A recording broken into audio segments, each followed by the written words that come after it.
Good evening, hello and welcome. You're with the news today. This is your primetime destination. Tuesday night, let's tell you what are our big talking points, exclusive guests and headlines tonight. On the news today, the big question, can coronavirus now lead to another surge? This as London has gone in for a lockdown. Our newsmaker, Dr. David Nabarro, special envoy to the World Health Organization, joining us. Also our newsmaker, Dominic Raab, UK Foreign Secretary, on the protests in London and much more. But first, the 9 headlines at 9 tonight. Prime Minister Modi reaches out to farmers again, dispels fears on new farm laws, accuses the opposition of spreading lies. Farmers say they want nothing but repeal of a new agriculture law. The standoff continues. British Foreign Secretary Dominic Raab tells India today farm laws are an internal matter of India, assures that nobody will be allowed to foment violence against India when asked about alleged pro-Khalistan rallies in the United Kingdom. It's an India Today exclusive. For those that either incite violence or foment terrorism or any other harm, whether it's in the United Kingdom or to India. Political showdown after winter session of Parliament is called off due to COVID. Congress says the centre is evading a debate on farm laws. London to be relocked as a new variant of coronavirus causes a spike in infections. WHO's key points person Dr. David Nabarro tells India today, be prepared for another corona surge over the next few months.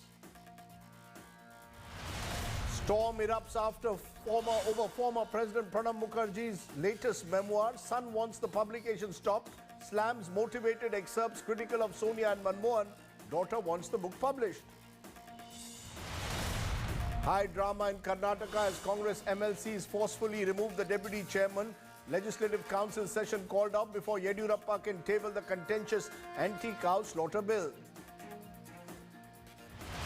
Bengal BJP leaders meet the Election Commission, allege no rule of law in the state, demand fair polls and an early deployment of central forces. Poll panel to visit the state on the 17th of December. Actor Kamal Hassan now hints at allying with co-star Rajnikant on the political field, declares he's ready to let go of any ego for the welfare of people, says the two Abhinetas will help each other if needed. Electoral College votes Joe Biden as the next US president, brings an end to the legal battle unleashed by Donald Trump. Biden says democracy has prevailed.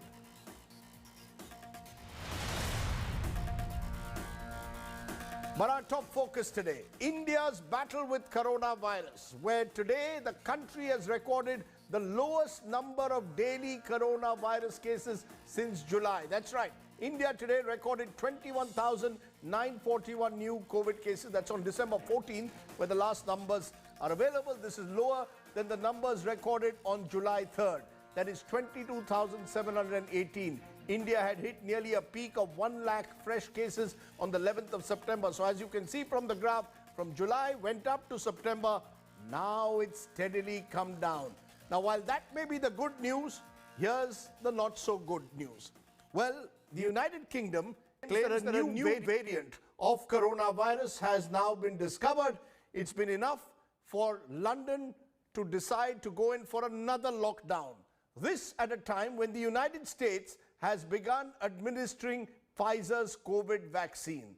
The question then is, vaccines being administered on one side, but a fresh coronavirus strain detected on the other. What does it mean for the fight against corona? In a moment, I'll be joined by the World Health Organization's top point person on coronavirus in an exclusive. But before that, take a look at our top story tonight. History unfolding in the United States, the country worst hit by the COVID pandemic. The first vaccinations being administered to healthcare workers who are at the front lines of the war on the virus. New York City nurse Sandra Lindsay, originally from Jamaica, was the first American citizen to be vaccinated. I feel hopeful today, relieved. I feel like healing is coming. I hope this marks the beginning to the end of a very painful time in our history. In Kentucky, 5 healthcare workers were the first to be vaccinated. Acting Defense Secretary Christopher Miller also received a COVID-19 shot. I'm not afraid. I'm not afraid. I'm going to be fine. No, that's it? That's it. Oh, come on. That didn't hurt at all. The first doses of the FDA-authorized COVID-19 vaccine developed by Pfizer have been delivered to all the states, the District of Columbia and Puerto Rico. The United Kingdom, the first to roll out vaccination, has identified a new variant of the novel coronavirus. Officials fear the mutant is causing the sudden jump in infections. London is on high alert. The city will be placed under Tier 3 lockdown, the toughest restrictions in the UK.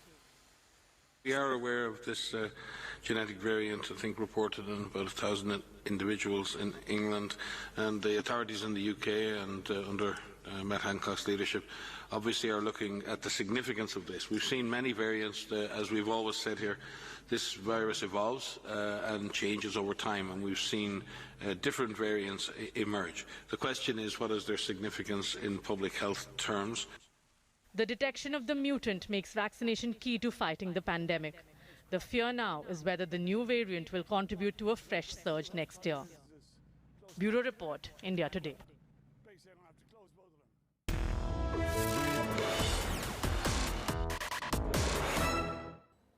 So as the world gets ready for this